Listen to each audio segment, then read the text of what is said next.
Let's go over Star Wars Episode 9 when it comes to Luke Skywalker's possible return in the movie. This is Mike Zero here. If you guys are new to the channel, do make sure to subscribe to see future Star Wars content. Now, as you all know, at the very end of The Last Jedi is when the Jedi Master vanished into the skies of Ahch-To, into the sunset. Now, this was all a big decision by Rian Johnson, leaving a lot of the fans out there wondering exactly how will Luke Skywalker return in Star Wars Episode 9, which, by the way, is directed by JJ Abrams and will be filming at the very end of July of this year.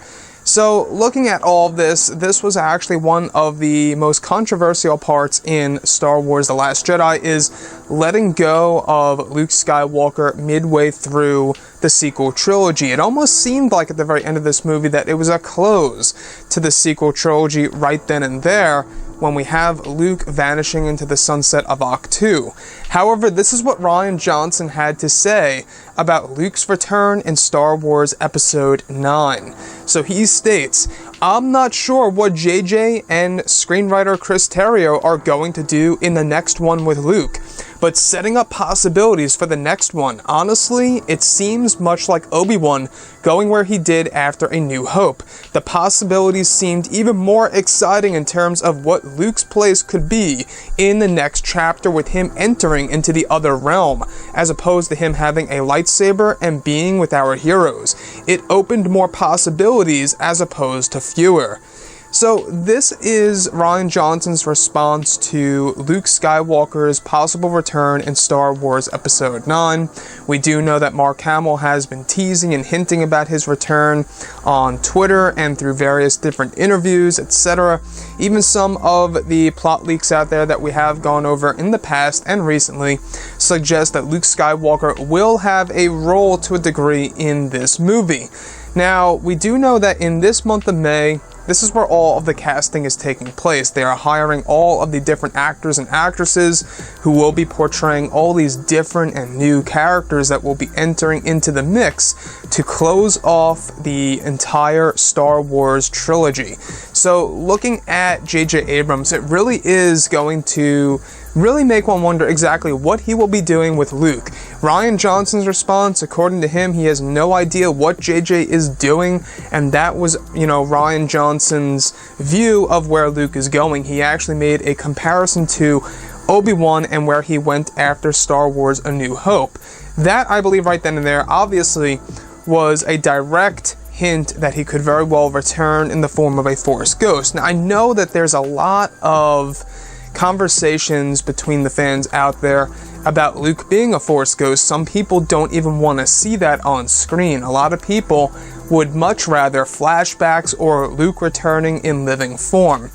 As far as coming back, alive, that's completely out of the question, as on Sway podcast, Mark Hamill did in fact state that Lucasfilm told him, "You're dead, get over it, get used to it all," and that he should not expect to return in any way, shape, or form like that, being alive in Episode 9.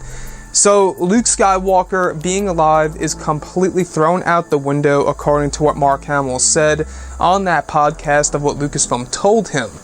Now, what other ways could Luke Skywalker return in Episode 9? Well, there are other things that they could do. As I stated, there could be visions in front of Kylo Ren and or Rey as opposed to flashbacks. Or maybe even perhaps they could do something very unique that we have never seen before.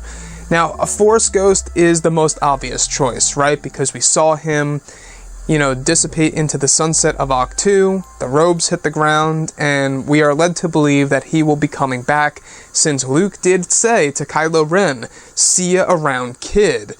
Now, the fact that Luke said "see ya around, kid," what I would really love to be implemented in Episode 9, and this is just an idea, by the way, I would love a Force ghost Luke to torment Kylo Ren, to keep on reminding him of the path that he is going down, or the path that he has taken, and reminding him quite possibly about his grandfather and the truth of it all, that Luke himself was the one that turned his grandfather, Anakin Skywalker, Darth Vader, and maybe that'll, knock some sense into his nephew Kylo Ren, going back to Ben Solo.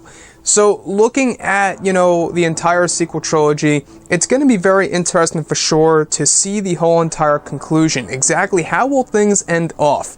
Now, we actually do know that Colin Trevorrow's original script had Daisy Ridley crying about her character at the very end of the movie. Could Rey have possibly been killed off in the original script? And perhaps that idea carried on over into JJ and Chris Terrio's script. It's a possibility. Anyways, guys, drop a comment below. Let me know what you think about this. And if you guys did enjoy the content for today, do make sure to drop a thumbs up on this video to support the channel. I thank you all so very much for the kind support, and I'll catch you guys next time.